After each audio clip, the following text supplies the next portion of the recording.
Bu Mita, kenapa nih kok terlihat murung? Iya Pak, anak-anak sulit diatur sehingga tujuan pembelajarannya jarang tercapai. Eits, kita tidak boleh menyalahkan anak-anak saja dong. Terus, salah siapa? Yang pasti bukan salah saya. Hehehe. Pak Anjang nih, bisa saja. Tetapi ada baiknya kita juga melakukan refleksi diri. Mungkin kejadian itu terjadi karena pengaruh ketidakmampuan kita sebagai pendidik, bukan murni karena anak-anak. Setuju. Tapi saya belum terbiasa berefleksi, jadi butuh waktu yang lama.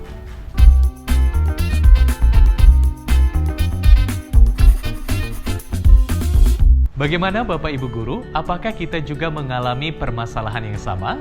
Kita merasa kesulitan menemukan penyebab utama suatu permasalahan. Ternyata, kesulitan tersebut dapat dikurangi dengan konsisten melakukan refleksi diri. Saat refleksi, kita dapat menemukan peran kita dalam munculnya suatu permasalahan, perasaan kita terhadap masalah, dan solusi yang dapat kita lakukan untuk mengatasinya. Ibu Bapak, sebelum kita melanjutkan belajar dari video ini, mari kita ikuti tahap berikut ini. Periksalah suasana hati Ibu Bapak sebelum lanjut menonton video ini. Jika suasana hati Ibu Bapak diwakili oleh gambar berwarna biru, maka lanjutkan melihat video ini. Namun, jika belum, silakan pause video ini. Mari cerahkan suasana hati dengan menarik nafas dalam dan menghembuskan secara perlahan sebanyak 3 kali. Bagaimana? Sudah merasa rileks dan sudah siap melanjutkan? Ibu Bapak, sesungguhnya tanpa sadar kita sering melakukan refleksi secara spontan yang seperti Bu Mita lakukan ini.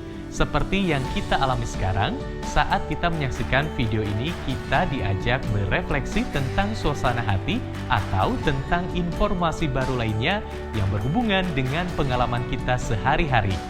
Nah, sekarang mari kita jadikan kegiatan refleksi spontan kita menjadi lebih berdampak dengan cara yang menyenangkan.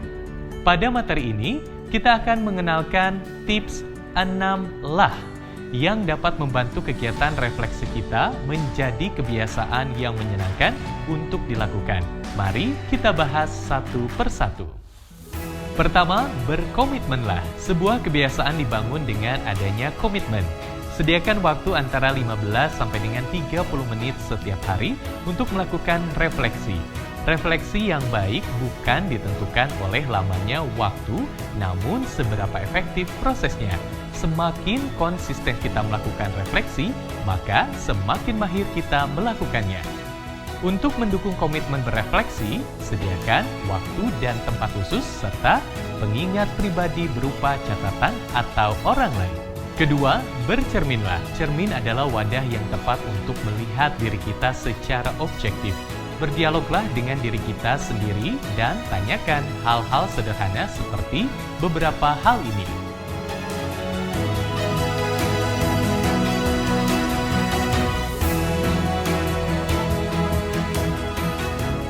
Ibu dan Bapak juga dapat membuat pertanyaan lain yang dapat membantu kita untuk melihat kembali kejadian-kejadian dalam satu hari. 3. Tulislah. Ibu Bapak, yakinlah bahwa apa yang kita tulis dalam kegiatan refleksi akan menjadi catatan yang berguna untuk memperbaiki diri dan kualitas pembelajaran kita di kelas. Buatlah sebuah jurnal refleksi. Ibu Bapak bisa memulai dengan menulis refleksi sederhana yang menjelaskan hal-hal sebagai berikut.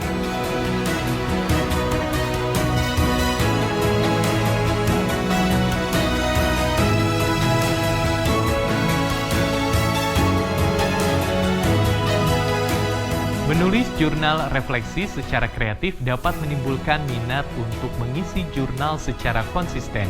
Hanya saja, kreativitas penulisan jurnal hanyalah alat bantu untuk membangun komitmen berefleksi. Yang utama ialah terlaksananya proses refleksi. 4. Rekamlah. Salah satu cara meningkatkan objektivitas dalam melakukan refleksi adalah dengan melihat proses diri sendiri melalui rekaman.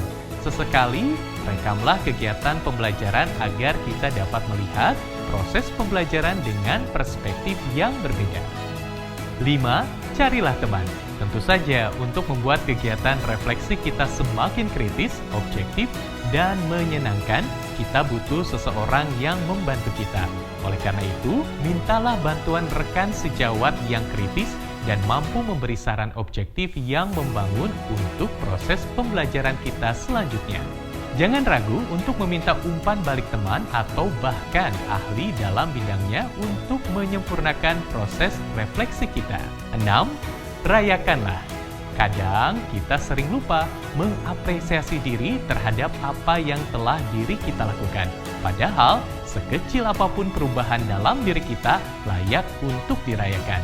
Rayakan dengan memberikan apresiasi terhadap diri sendiri agar menjadi pengingat dan penyemangat bahwa kita sudah berjuang untuk terus melakukan perubahan untuk kebaikan diri sendiri.